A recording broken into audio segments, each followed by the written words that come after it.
I think we'll officially feel the new year in spring. Like the new year, 2021 starts in spring of 2021. That's what I don't know, man. All this shit like about 2020, like you can't let something that is out of your control stop you from getting on with your life and living your life. Yeah, That's true. Like if you constantly let external factors dictate how you live your life, you're always gonna be. Well, you're never going to be the title of this podcast. You're never going to be happier. Welcome to the Stronger, Fitter, Happier podcast. I'm your host, Vin, and today I am joined by Nikhil Ansari. Hi, guys. hello. So on this episode of the podcast, we are going to be talking about... Well, we're going to be talking about everything that's going on right now. Yeah, which is a lot. All right. So the things that are going on are lockdown 3, New Year's resolutions, and lots of people trying to survive the lockdown and get their fitness game in gear. Yep. So, yesterday we had some news. Well, we're recording this on a Tuesday. Monday night, Boris Johnson, the UK Prime Minister, came on live TV and told everyone to stay at home once again. 2021 is right off to a bang. What's the date today? It's the 5th. So it's the 5th. Everyone's thinking 21 gonna be a better year. It's gonna be a great year to, just put all this pandemic stuff behind us, and we're back in the worst case of a lockdown that we've been in so far since this pandemic started, and the cases are at their all-time highest. And I'm not for anyone thinking, oh, why is he laughing or joking about this? I understand it's very serious. I'm just being a bit silly on the podcast. But yeah, I understand the seriousness of this and understand that this is something that is what we had to do. Like, we had to lock down again. This time, schools, everything is closed. Just nurseries and non-essential shops are open, isn't it? Yeah, I feel like we're back to the square one, though, don't you? Essential shops. Yeah. Yeah, I literally feel like we're back to the beginning, what we were last year. What, March was it?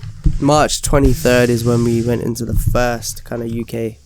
I think lockdown. we'll officially feel the new year in spring. Like the new year, 2021 starts in spring of 2021. That's what I don't know, man. All this shit like about 2020, like you can't let something that is out of your control stop you from getting on with your life and living your life. Yeah, That's true. Like if you constantly let external factors dictate how you live your life, you're always going to be... Well, you're never going to be the title of this podcast. You're never going to be happier. And like, this is like, we're just going straight into some fire stuff right off the bat. But like, as in, I don't know. That's just the worst way to live your life is at the mercy of other external things. Yeah, I think it's how you look at things as well. Like I'm quite, I see it in like this is a negative, like it stresses me out, stuff like that. Whereas you, Vinay, you see it more on the positive, on the flip side, like what can we get out from it? So I think it kind of, it's how you look at things. I need to start being more like you, Vinay. No, you say that, but I'm not looking at it as this is a positive thing, because I don't think being locked down and people losing their livelihoods, and even as a business of us, like we've been majorly impacted. Like we lost a lot of money last year in terms of like compared to the year before, and it is what it is. But what I'm saying is, if we say things like 2021 starts in the spring when this pandemic is over, what if it doesn't end in the spring? That's true. What if there's a new bloody strain that mutates with another fucking virus or something, and we're literally like running away from zombies and in the spring? Like, what I'm trying to say is, like this is like a movie. You just don't know what's going to happen next. And if you continue to, I don't know, live at the mercy of other things, then we're always going to be in an unhappy state. And I think what people need to do is do what they can control. And like, while you cannot control what's going on and what rules are being dictated at you, you can control potentially how you react to them. And also, then within those rules, you can then like kind of do the things that can make you happy and keep you at a good, positive mind state. Like, when you think about it, what are you allowed to do rather than what you're not allowed to do? Yeah. Like, one of the posts I was going to put on our page this week was, there's some research showing that with New Year's resolutions, people who tend to set positive or things that they like a positive new habit tend to do really well with their New Year's resolutions, whereas people who tend to say have a negative one, they don't do well. So what I mean by that is like people who set goals like, I'm going to add more vegetables to my diet as a positive habit to adopt, rather than saying I'm going to stop eating junk food, tend to do better. So they're not saying that I'm not going to eat cookies and crisps and junk food like that. They're saying I'm going to add more vegetables every day into my diet, 1 veg a day or whatever. They do better than the people who say things like I'm gonna avoid junk food. Yeah. So if you think of it like that, like you could have the same reaction to the pandemic. Like, what can you do as opposed to what can't you do? Focus on what is within your grasp and what you can do, and you'll probably be in a better mind state. Yeah, definitely a better way to look at it, I think. Yeah, because there's still a lot. Like, do you know, if you have to put it into perspective, you still have your loved ones. You may not have your freedom in terms of like doing all the things you were able to before. There's a lot of people who are worse off than we are. You know, there's a lot of people who have lost people in their lives, who have completely lost their business, who are in an industry that, like, you know, look at the wedding industry. And look at like other industries like who can't function, like hairdressers and barbers. Like what I mean, they can pivot in terms of like educating other barbers or things like that, but like there's very little they can do with those shops apart from like turning it into like a food shop. Yeah. Do you get what I mean? Yeah. How did you, like, when you heard the announcement yesterday, Vinay, how did you react to that? How did you feel like with that? Well, I was a bit like, as in, I was disappointed for our members that they won't be able to come back to training soon, like in person, and enjoy the experience of being with us and, you know, getting out of their house. I was concerned about like, I was more concerned about my children and my daughters, thinking like, how does this impact them and their education and their development? So like my daughter, like, luckily she can still go to nursery this time, but if she couldn't, like, how would that now impact her development? That's where my mindset was.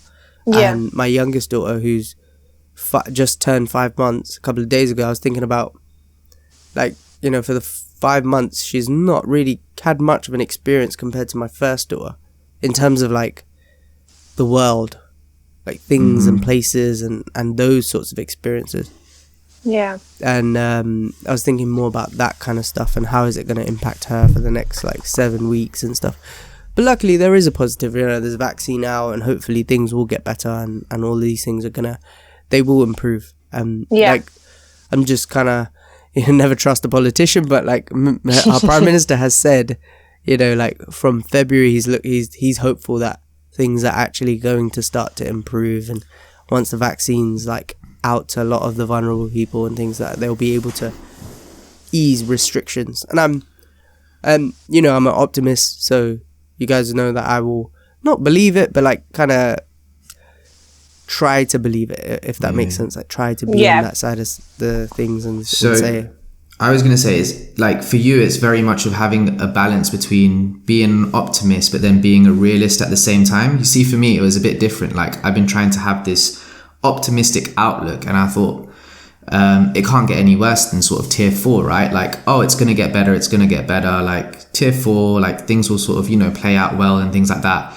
But then when I heard the announcement yesterday, almost for about maybe an hour or two, it just really sort of got me really down. And obviously we had a conversation amongst ourselves as in our WhatsApp group, and we were talking, and that was when I was like really sort of down about it. So maybe I haven't quite found the balance between being optimistic and then being a realist as well at the same time. And just being realist and playing and not getting your hopes so high up. Yeah. I think I'm the same. I think I'm the same as you, Nico. Yeah, I think it's a room for disaster when you're too optimistic, or you're someone who's like almost like a dreamer, like where you just don't see things realistically at all. And then there's the other side of things, and then you're almost so realistic that you're just completely pessimistic, and you're like, you just see everything negatively with like those glasses that just sees everything, life is dull. And I guess you have to be somewhere in between the two, because otherwise you're just gonna end up in cuckoo land in terms of like just living in the clouds, or completely just with your head in the dirt kind of thing. So like a lot of people will be experiencing like either somewhere between the extremes of like where we are. All three of us are somewhere.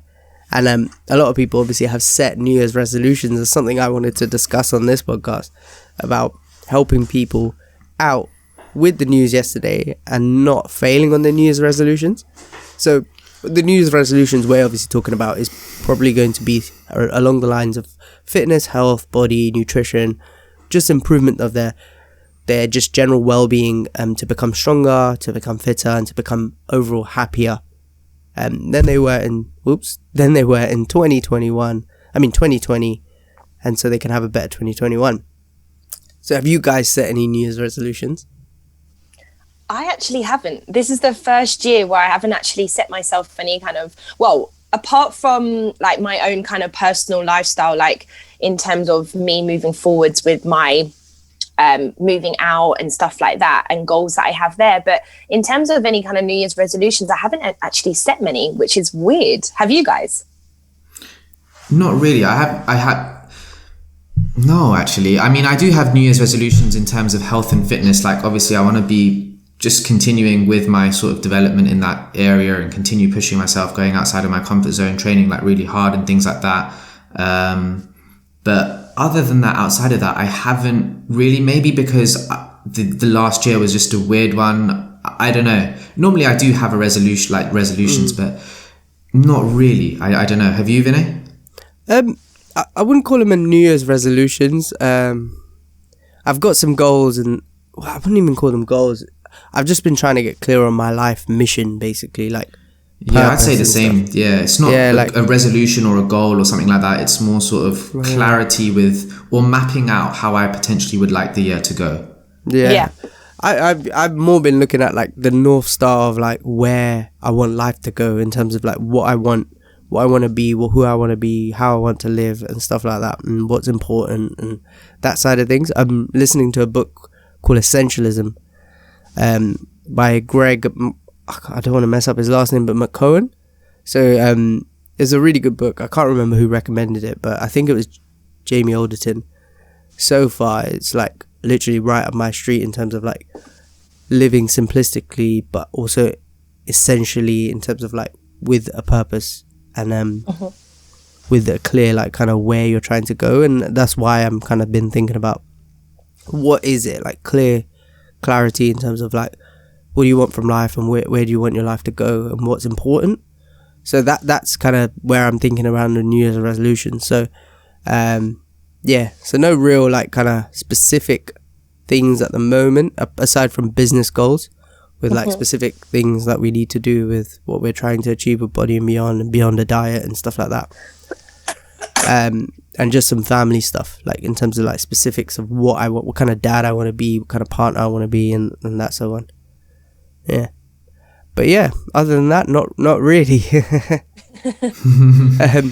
But a lot of people will, like right now, be taken up like trying to get their nutrition in gear, trying to get their fitness in gear, and like just all that sort of thing. And it's probably a really important time to do that. I think it's a great time to do it. Why would you say fitness is important, like right now is an important thing to take up if people are setting fitness goals? And now like the pandemic, with the news yesterday, I think because go on. I think because like right now with everything going on, it's very stressful time for a lot of people, and training, like for me, and I know for a lot of people, gives me that's my kind of time to de-stress and kind of focus on something else rather than everything that's going on around me right now. So I think if you're not kind of currently focusing on fitness and training and exercise, then taking it up now is sometimes it is a great thing to kind of do right now with everything going on. Like I think that it's one positive thing that you can focus on with all the negatives going around right now. Yeah. No, I'm glad you said actually about stress and like feeling good and not just like, the normal ones of like people trying to lose weight and weight. Yeah. Yeah. Cause like fitness is way more than just trying to lose weight, isn't it? It's like definitely. Yeah. Like working out and exercising, while a lot of people take it up for weight loss, it's like the worst reason to take it up. Yeah. I think a lot of people enter fitness and that realm for that reason, but once you get into it and get involved with it, you realize all of the other benefits that come with it, and they soon take over the priority of that initial fat loss, weight loss goal. It's how I initially got into fitness anyway. So, with the fat loss goal, and now it's so much more than just that. But I think this year more than ever, I think people are starting to realize the importance of their health, their mental well-being and things like that. So fitness plays a role in that. So it's just, I think for a lot of people, fitness will act as a distractor, like Sadie was saying, like from all the things that are going on. And also like it, from a very scientific point of view, fitness in its immediate rewards, like regardless of like long-term health benefits and things like that, immediately gives you an endorphin rush. It has an effect on your brain that makes you feel better, feel happier, feel more positive, just generally feel good straight away. So just for that benefit alone, it's important that you probably do take up some sort of fitness. And when people say fitness, like, you might be questioning me thinking like, well, how in a lockdown? We don't have access to a gym, it's cold outside. You have to remember, fitness is not, it doesn't have to be structured in the way of exercise and like workouts and what you may know it as. Fitness is anything physical. Like literally, like how many people do fitness related activities like yoga that are low intensity? Or fitness can be walking for someone. Fitness could be hiking for someone. I know that may not be an option at the moment, but walking certainly is. But like going up mountains and stuff, if you don't live local to them, is probably not the way that you're going to get your fitness in. But even for me, like yesterday, I wanted to get a workout in, and I was a bit like, disappointed that I didn't get a workout in. But then I realized like I did do some sort of fitness stuff. I was running around in the garden, even though we have a very small garden, with my daughter. I was on her scooter, she was on her bike, and we were like going round and round in circles and jumping and like throwing a ball about and kicking, and that's fitness. Like when you were a kid, all your fitness was a form of play. And in that Essentialism book, they talk about how important play is and like a lot of the benefits it has on your mental well-being and things like that. But like when you start off in fitness, if you do it in a form of play and you have fun, like one of our core values is to have fun, when we train people and things like that, the reason why that's even in there and that's so important to us is because it builds like a long-term positive relationship with working out and exercising and fitness. So start with that. Like, so if you're someone who's thinking like, oh, how do I get started in fitness in the new year with a lockdown going on and with all the restrictions that are in place, what do you enjoy the most? Think back to when you were a kid. What type of like movement or physical activity or type of play did you enjoy, and how can you incorporate that into fitness? Like if you like hide and seek, like if you have kids, why can't you do that as your form of play or fitness or whatever? Like, do you get what I mean? Mm-hmm. Like if you're running around, like why can't you make a game of like going for a run? Like why does it have to be an A to B run? Like why can't you have to try to run to objects or like, like find the red car in your... I know it sounds weird to say, but like, why can't you make a game of your own run? Do you get what I mean? Like, every time you see a yellow car, you have to run a bit, you have to sprint until you see a red car. Would knock down ginger whack. Knock on people's doors and run away. But that's what I mean, like, literally make it a bit more fun for yourself, and you're probably more likely to carry on with it. Yeah, and stick to it, definitely. Yeah, and do you guys have any like tips for people who are starting to train in a lockdown, like how they can build fitness and build like kind of exercise into their life without too much difficulty and with the constraints that are in place? I think just keep it simple. Like, don't overcomplicate it. Don't worry about doing like an hour of this or whatever. Just do whatever you can. Like, even if you only have 15 minutes spare, or you have like a few 15-minute blocks free throughout the day, like just do what you can in terms of physical exercise, and don't overcomplicate what you're trying to do in terms of like your workouts and stuff. Yeah. So I think if you're new to exercise, like a concept that I really like is to like really start small and like do something that's like 2 minutes to start with. So maybe you just want to get into your warm-up stretches or do a stretch of some sort first, and then sort of build it up from there with time. And you'll find once you've done the stretches, you're like, I'm here anyway, I might as well do the warm-up bit now, and things like that. So yeah, just really sort of ease it into it and keep it simple. I think it likes to get complicated often, and it's very easy to see it as this complicated thing, but it doesn't have to be. Yeah, I mean, when you're trying to build, like, get to a certain goal, or you're trying to like really elevate things, obviously it is important to have structure to a workout and like progression, but at the start, like, just getting started is more important. And as much as I like to say, like, you know, having a plan and having things in place and things like that is really important, because that helps you build a routine. Like, if you say I'm going to work out on a Monday, work out on a Wednesday, work out on a Friday, and I'm going to do this workout, you're more likely to do it. But at the same time, having too much rigidity in a time where it's very difficult to build a lot of structure, it can have a negative impact as well. Like, I remember in the first lockdown, I tried to have a very rigid structure, and life didn't allow that at that time. You know, my partner was pregnant. My daughter, you know, just needed us whenever she needed us. Like, it was very difficult to say, you know, I'm going to work between this time and this time, and then everything's going to go to plan.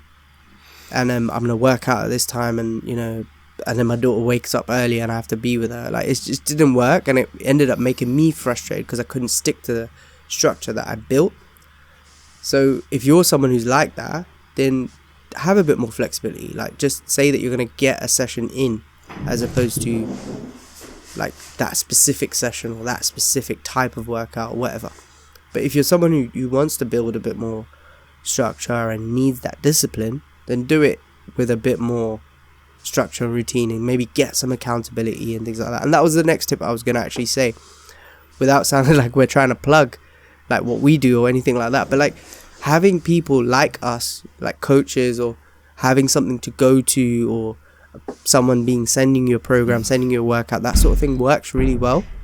And do it with your, like, within your kind of flexibility. So say like you're someone who potentially can't afford to train at the moment with, like, you know, somebody or a coach or a company or whatever. There's loads of free workouts on YouTube. Actually, do you know what, with everything going on, we'll make something available to you guys. So before Christmas, we recorded some on-demand sessions to keep us members going. We'll make them available to you. So I haven't created the workout, the link for you to download this yet, but so go to our website, www.bodybeyond.co.uk/free-workout, and you'll be able to download those sessions and do them on demand. So they're sessions that Coach Sadie and Nick recorded, and you'll be able to get them and do them at your pace, at your time, whenever you have. They're about half an hour long, and you'll be able to do them 5 different workouts. Yeah. So over the next 7 weeks, if that's how long this lockdown lasts, even if you repeated them over the next 7 weeks and you're completely new to training, or even like in the beginning stages or intermediate stages, this will be very effective for you. So go ahead and download those. when you can. But other than that, like having that sort of accountability where you log in and you have a set time, or have like a PT session over Zoom or whatever it is that you're doing, those sorts of things, that kind of accountability and that type of structure is going to really help you out if you're someone who needs that.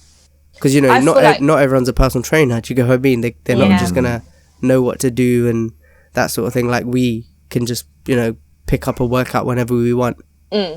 I still feel like, for me though, I need that structure as well. Otherwise, like, I put my training off, especially with everything going on right now, and I can't be bothered. And then a week goes by and I haven't done a training session. So I think I'm definitely someone who needs that more structure and plan it into my week. So I know even if as long as I get 3 sessions in and they have to be here, then I know I'm probably going to more likely get them done and complete them, rather than just say I'm just going to do this and then it never happens. Yeah. I think, like, you know, earlier you asked me where was my thinking at when the announcement was made. The other thing that I was thinking was like how do we support our members better? Because a lot of them have like 2+ kids. A lot of them have a full-time job and their partner has a full-time job, and now that schools are closed, they're going to have to look after their kids, make sure they're doing their stuff, get their work done in whatever their work is, and also like do the household stuff of looking after their house and all of that. And like, where do they get time to do stuff like workouts and all this stuff? So for those people, like, it's just about, like, if you can build a structure like Sadie's saying, then do that. But if you can't, then have a bit more flexibility and have things in place as well. Yeah. I think something you did previously, Vinay, actually, when you had a workout but you couldn't fit it all in, so you did like maybe 15 minutes of it in the morning when you had time, and then like later on you added the rest in. Like, that's something that people can do. I think, don't worry if you can't fit like a whole workout that you had planned in that hour. Things come up, things get in the way. So if you need to just continue it later on in the day or whenever you get time, then that's a really good kind of tip to use as well. Luckily my workouts were structured like that, so like they were like blocks, so it's a bit like how we do that. You know, like we do like we might have like a strength part of the workout, and then we have a cardio part, and then a core part or whatever. Luckily they were like that. It's a bit weird doing like one set and then going off and doing So it wasn't quite like that, but yeah, it makes it easier when you're able to like structure your workouts a bit more into sections, like a stretch section or a warm up, and then like a cardio bit and things like that. So that's a good way to go for anyone who's looking at their, like, building a routine. I mean, so far, I don't think we've inspired anyone to, if they're thinking about starting working out and stuff, like, I don't think we've inspired many people to start training with what we've said so far. So for someone who's listening thinking, do I bother trying to get into fitness right now, or do I just wait until lockdown's over and stuff? Like, why don't you share some of your own stories? So like, Nikhil, I know you've had a massive like kind of basically like journey when it comes to fitness. Life upheaval, maybe. Yeah, like it's been ridiculous what fitness has done for you. So like, why don't you share your story on how you got started? You mentioned it already, but where it's led you to and what it's done for your life. Look, my journey with fitness was very like, I never enjoyed fitness. I never had this passion for it or liked it as much as I do now. I mean, cut a long story short, was like overweight most of my teens and early 20s, and then suddenly found this passion for fitness and things like that, and it then since then just changed my life. My whole outlook, my positivity changed, the way I dealt with certain situations. It sounds so cliche, but I think fitness and training has so many sort of transferable skills into other aspects of your life. Sort of that 1 hour or that you spend a day training or working out. I know it sounds really cliche and really like fitness guy-y, but it I don't know. It has made such a big impact in the way that I think about certain things. It feels like that one hard set of squats, like if I can make it through that, where I thought I'm almost going to be crushed under the bar, I can pretty much make it through anything. I don't know if you guys get that sort of sensation or that sort of feeling. So I almost have that level of thinking. It's like, well, this morning I did this, did my squats. And then at the time when I was working in pharmacy, I was like, oh, I sure can handle this difficult doctor on the phone. I did squats in the morning, that sort of thing. So yeah, it was like, it just changed my thinking in terms of that. So that was like on a mental level. And then obviously, as I fell more in love with it and it changed my life, I wanted it to change other people's life and not allow them to make the same mistakes that I did. So yeah, I did my PT qualification and here we are today. So that was a very sped up version of that story. And how did you start? Where did you get in? Like, how did you get into it? Like, what happened? So, well, I was happy with the way that I looked, was happy with the way that I felt. I wasn't happy with the way that I looked, the way that I felt, like being the fat guy of the group and things like that. It was just those sort of things that, like, you're in your early 20s, you're in your teens, like everyone around you or your friendship group, you know, they're buying like nice clothes that they can wear, they're looking great and things like that, and you want to do the same things as them. People getting in relationships and things like that, and at that point I was just really unhappy with the way that I looked. We went away on holiday. Vin, you're on the same holiday as us. We went to Spain and we went to the water park. All of you guys were going on like slides and stuff like that. And I was just really conscious of my body, like taking my top off, going to the water park, things like that. And I was just like, man, like this is just one of many holidays that I'm going to have with my friends, my family and things like that. I don't want to continue feeling like this because it's crap. Like, you know, you can't get on the rides with your friends. You can't have a good time just because... Not because of the way you look, because some people are confident in your skin, but for me, I was not confident with the way I looked and I wanted that to change, and I knew that it wasn't right for my health either if I continued down that path. So yeah, that's basically where it all started, as a confidence issue. I don't know if that's the answer that you're looking for, or the part there. When did you go? Just wanted to know so people can relate, because like they're looking at you now like pretty slim. If they've seen pictures of you online, they've seen that you have a six-pack and things like that, and you're like, now they're like, well, it's easy for you to say, you know, fitness guy, loves fitness, like loves training, loves doing squats and all this shit, but they don't know that, they may not know that when that happened. What year was that? 2010. Yeah, 2010. Yeah, so 11 years later is where you are at. Do you get what I mean? It's not it's taken you 11 years to be where you are right now. And you started at a point where you were someone who didn't have the first clue. Because I remember you used to go Fitness First in Kingsbury and do loads of cardio. Yeah. I used to do loads of cardio, just hour on the cross trainer. Yeah, because I remember I started working in fitness at that point in 2010. And I started after like years, I think it was a couple years later, I used to be like, oh, why don't you do this and why don't you do that? And you're like, nah, this is working for me, I've lost a lot of weight. I remember like you used to, because it was working for you. You were losing loads of weight doing cardio, and I think you were just basically not eating, weren't you? Yeah. Basically just like cardio and not eating.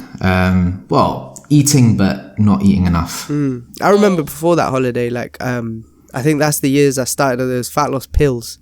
Do you remember I recommended? I was like, I've lost a kilo already. I started taking these fat loss pills. I didn't know this. I bought some. This is before I got into fitness. Took some fat loss pills. When I was working at Argos, I saw them on a shelf and I thought, oh, let me just buy them. And I started taking them. I don't even know what was in them. It's so crazy, isn't it? Like that someone would do that, but it was in my 20s, so. I think we've been through we've been through and tried a lot of different things that the average person right now might be thinking of going and doing and things like that. So we've walked the walk, so to speak.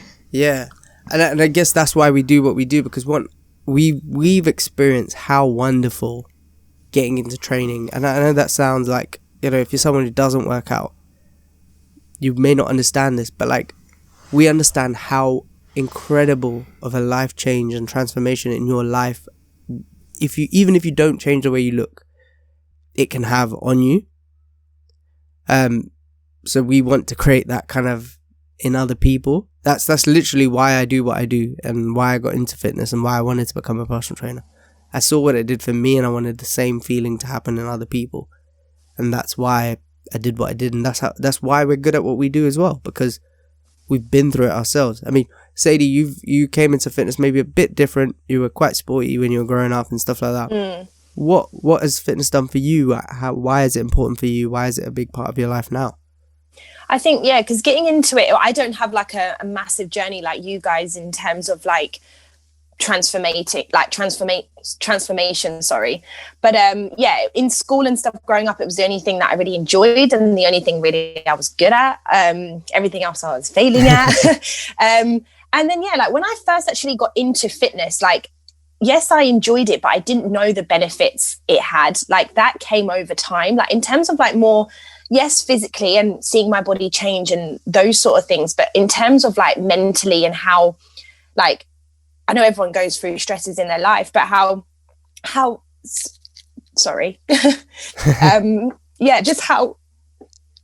Oh, Zadie. Sorry, but what I want to get to is how it can make you cope with like stresses that you have in your life. But I know loads of people go through, but a lot of things that I've gone through in my life is a lot with my family. And that was just my time to block everything out and kind of cope with those things. So I wouldn't seem it, but it's made me a stronger person, definitely, training and fitness and health and stuff like that. So yeah. Well, thank you for sharing that, Sadie. I'm sorry that you brought up some things that you and like that you're getting upset. Do you want to take some time? No, it's fine. I just obviously, for me, I'm getting emotional because it is a big thing that has impacted me, and people don't realize what fitness can do and what it can have on your body and things that I've gone through. That was like mentally, it's made me a lot stronger.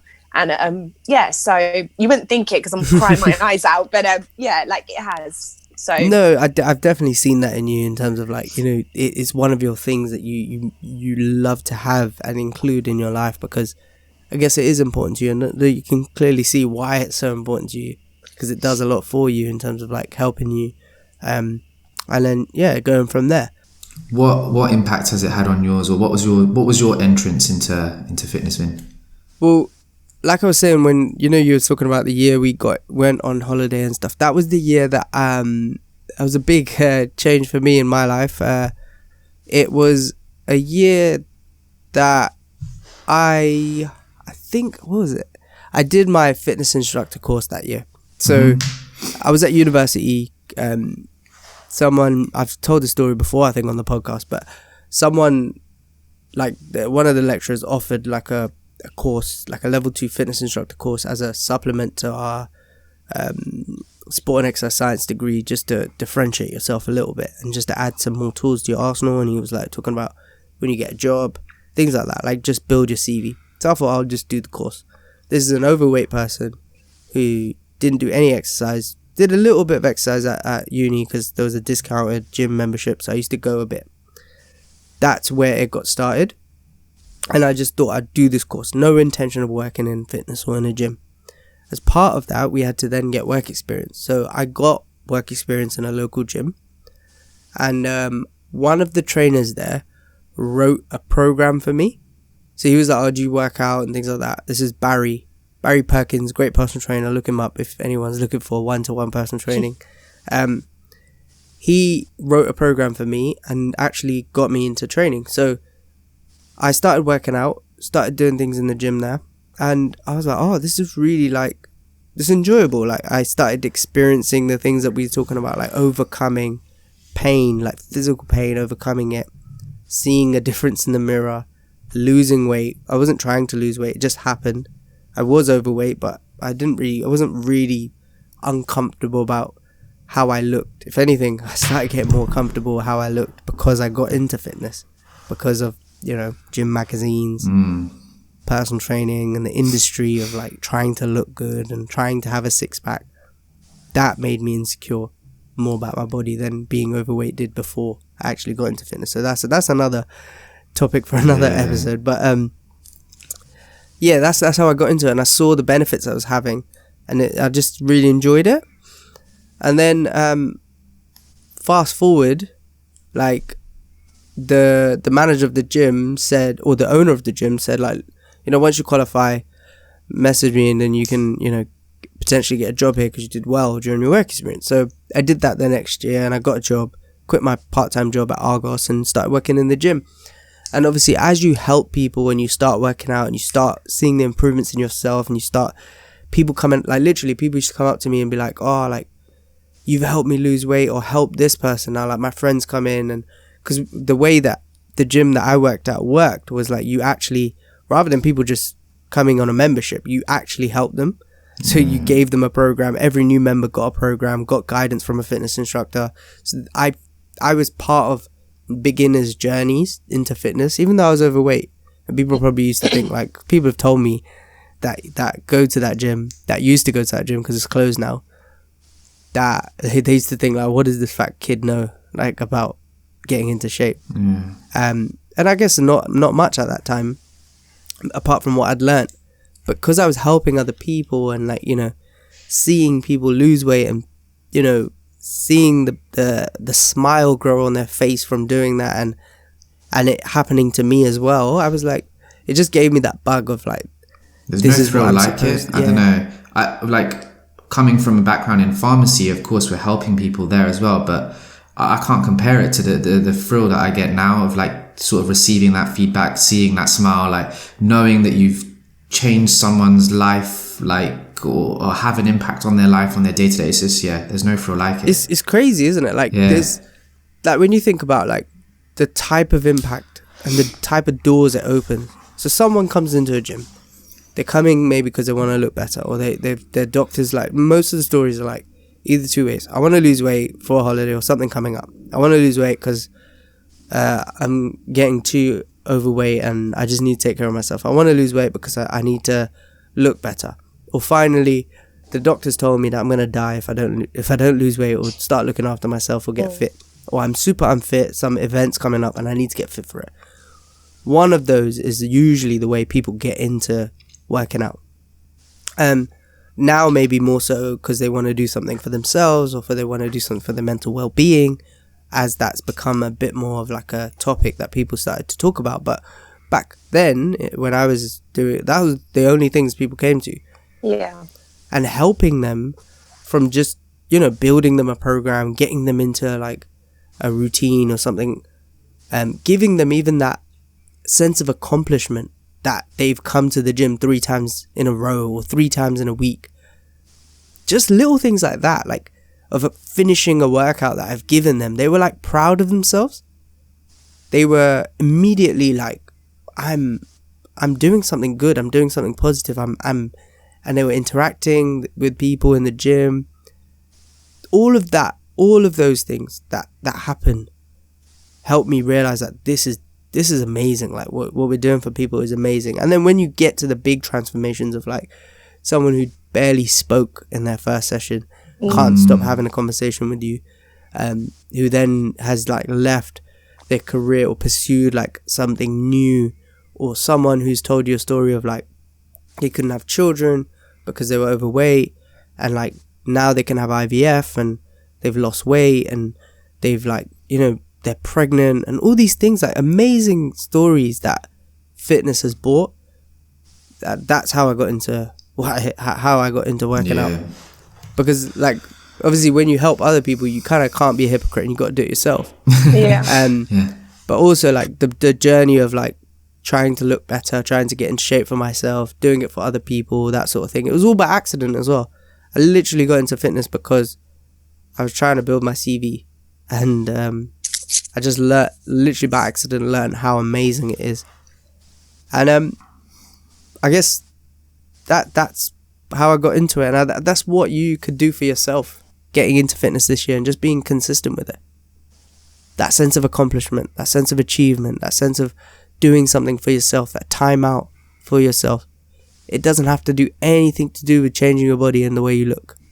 It really, really doesn't. And it can, because obviously it, you know, working out, lifting weights, doing things has a massive impact on your body. But let it be the byproduct almost.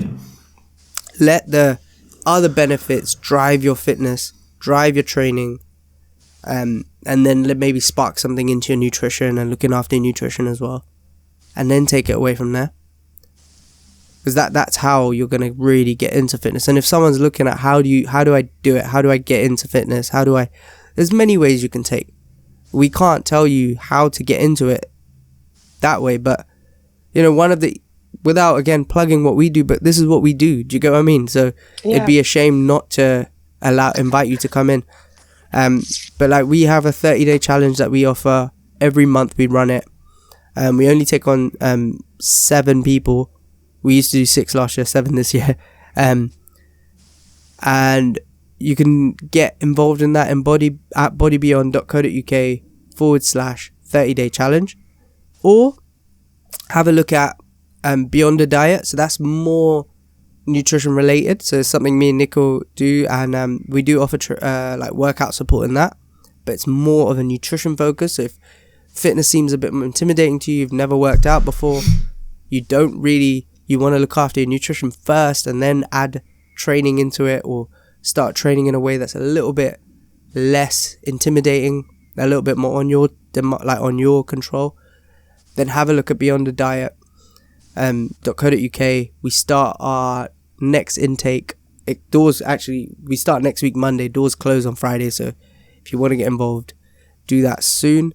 And finally, if you don't want to train with us, you just want to see what we're about, or you just want to find a way of doing it, just download those free workouts. So bodybeyond.co.uk/free-workout, and you'll be able to download 5 on-demand sessions, and I'll set up some sort of support system behind that as well once we get off this podcast. So have a look at that as well. Is there anything you guys want to add to this podcast? Closing words. I thought it was a great podcast. I'm going to listen to it back, even though I spoke on it. No, this podcast resonates with a lot of. It hits home personally, I think, for all 3 of us. It's not just about fitness; it's about our careers and things that we really love and are passionate about. So I loved it. Yeah. Anything you want to say to someone who's listening? Don't be afraid to start. It's not as daunting as you think it will be. Like the hype of it being daunting is more than what it actually is once you get involved. Yeah. And start small as well. Start small. Just start small and then go from there, really. Don't overcomplicate it at the beginning. And normally, most people get involved in a gym and they have to worry about all the people in there and what people are going to think and what they're going to do and that sort of thing. Right now, you can start in your own home. No one has to see you. No one has to know what you're doing. Literally, you can start in silence, quiet, nobody interrupting you, that sort of thing, apart from your kids and your people who live with you. But what I'm trying to get at is forget about what other people think of you and how you will look when you work out and that sort of thing. Right now is a perfect time to start. In a lockdown, yes, but it's New Year's resolution time. January, use that motivation to keep going. But also think about why you want to do this. That way, when that motivation starts to go down because the year's getting on, you have something to keep you going. That has been the stronger. That has been the Stronger Fitter Happier podcast. I hope you enjoyed it. We will see you next week. Bye. Bye. Bye.